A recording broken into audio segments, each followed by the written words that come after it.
Saudara-saudari dan anak-anak yang terkasih dalam Kristus, dari Novisiat SVD Kuburuteng Manggarai Flores NTT, saya Pastor Freddy Jahadin SVD menyampaikan ucapan selamat jumpa lagi lewat siraman rohani. Hari ini Kamis 6 Mei 2021. Injil hari ini diambil dari Yohanes bab 15 ayat 9 sampai 11. Kita diingatkan supaya selalu menghayati dan mengamalkan cinta Tuhan dalam hidup harian kita. Marilah kita berdoa memohon penerangan Roh Kudus. Dalam nama Bapa dan Putra dan Roh Kudus. Amin. Tuhan dan Allah kami, puji dan syukur kami haturkan kepadamu atas segala cinta dan kebaikan-Mu. Cinta dan kasih-Mu selalu kami alami setiap hari. Kami mohon bantulah kami agar kami pun sanggup menghayati dan mengamalkan cinta-Mu dalam hidup harian kami, di mana saja kami berada. Semoga kesaksian hidup kami menggugah hati banyak orang untuk datang kepadamu. Tuhan, utuslah Roh Kudus-Mu ke atas kami. Semoga dengan bantuan-Mu kami sanggup memahami sabda-Mu, dan isi pesan-Mu dapat kami hayati dan amalkan dalam hidup harian kami. Doa ini kami sampaikan dengan perantaran Kristus Tuhan kami. Amin. Tuhan sertamu dan sertamu juga. Inilah Injil Yesus Kristus menurut Yohanes bab 15 ayat 9 sampai 11. Dimuliakanlah Tuhan. Dalam amanat perpisahannya, Yesus berkata kepada murid-muridnya, "Seperti Bapa telah mengasihi aku, demikianlah juga aku telah mengasihi kamu. Tinggallah di dalam kasihku itu. Jikalau kamu menuruti perintahku, kamu akan tinggal di dalam kasihku, seperti aku menuruti perintah Bapakku dan tinggal di dalam kasihnya.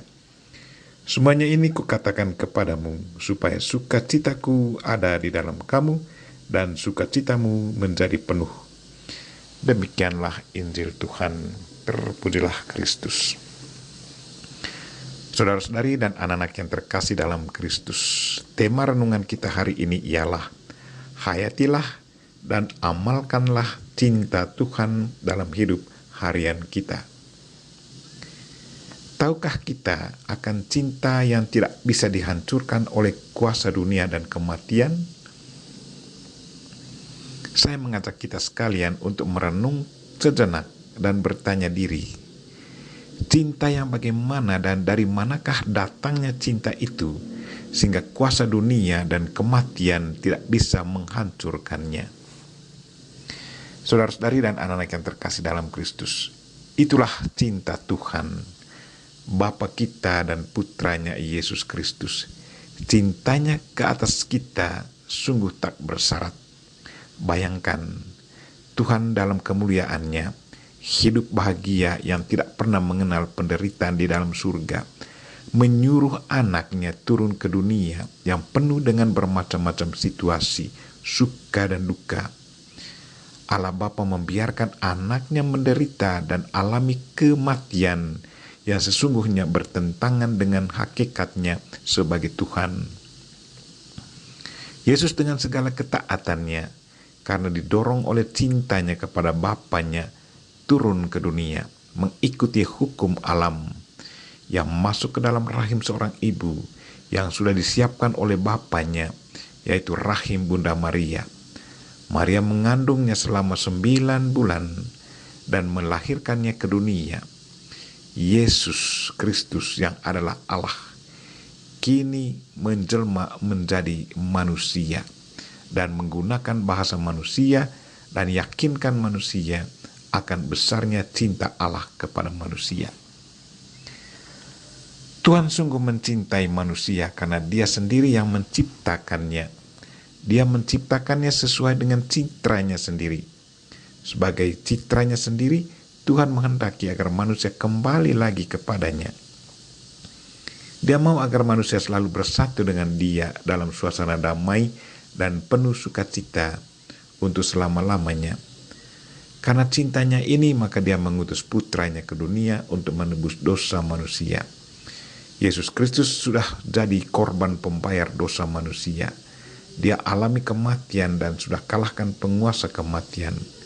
Ia bangkit membawa kabar gembira bahwa siapa yang percaya kepadanya akan alami hidup untuk selamanya. Itulah cinta yang tidak bisa dihancurkan oleh penguasa dunia dan kematian. Dari salib penderitaan, Tuhan telah mengampuni mereka yang berdosa. Apakah ada manusia yang biasa? Apakah manusia biasa yang sanggup memaafkan sesama di saat dia disalibkan? Hari ini Yesus mengajak kita, katanya, seperti Bapa telah mengasihi aku, demikian juga aku telah mengasihi kamu. Tinggallah di dalam kasihku itu. Yesus sendiri sudah alami kasih Bapanya. Kasih yang sama sudah diwujud nyatakannya kepada manusia. Dia pasti mengharapkan agar cinta yang sudah ditunjukkannya kepada para muridnya juga dihayati dan diamalkan dalam hidup harian mereka, agar dunia bisa melihat bahwa Yesus Kristus hidup dalam diri mereka. Santo Paulus dan Barnabas dalam bacaan pertama hari ini sudah tunjukkan kepada kita betapa besarnya cinta mereka kepada Kristus, dan karena didorong oleh cinta itu mereka pun kemana-mana agar cinta Tuhan juga dialami oleh mereka yang tidak pernah mengenal Allah.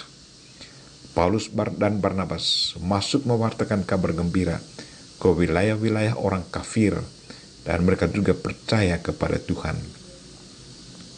Marilah saudara-saudari dan anak-anak yang terkasih, kita memuji dan memuliakan Tuhan karena begitu besar cintanya ke atas kita. Semoga pujian kita bukan cuma dalam gereja atau waktu berdoa, tetapi yang paling utama adalah lewat tingkah laku dan pengalaman cinta kasih Tuhan kemana saja kita pergi. Semakin kita mengamalkan cinta Tuhan, maka namanya pun semakin dimuliakan. Kita berdoa semoga Tuhan selalu membantu kita, dan Bunda Maria selalu mendoakan kita, agar kita selalu dan tetap menghayati dan mengamalkan cinta Tuhan dalam hidup harian kita. Amin. Marilah kita mohon berkat Tuhan. Tuhan sertamu dan sertamu juga. Semoga saudara sekalian dan mereka-mereka yang kita doakan pada hari ini, secara khusus mereka-mereka yang sakit dan mengalami kesulitan hidup, serta segala aktivitas kita sepanjang hari ini dilindungi, dibimbing, dan diberkati oleh Allah yang Maha Kuasa, Bapa dan Putra dan Roh Kudus. Amin.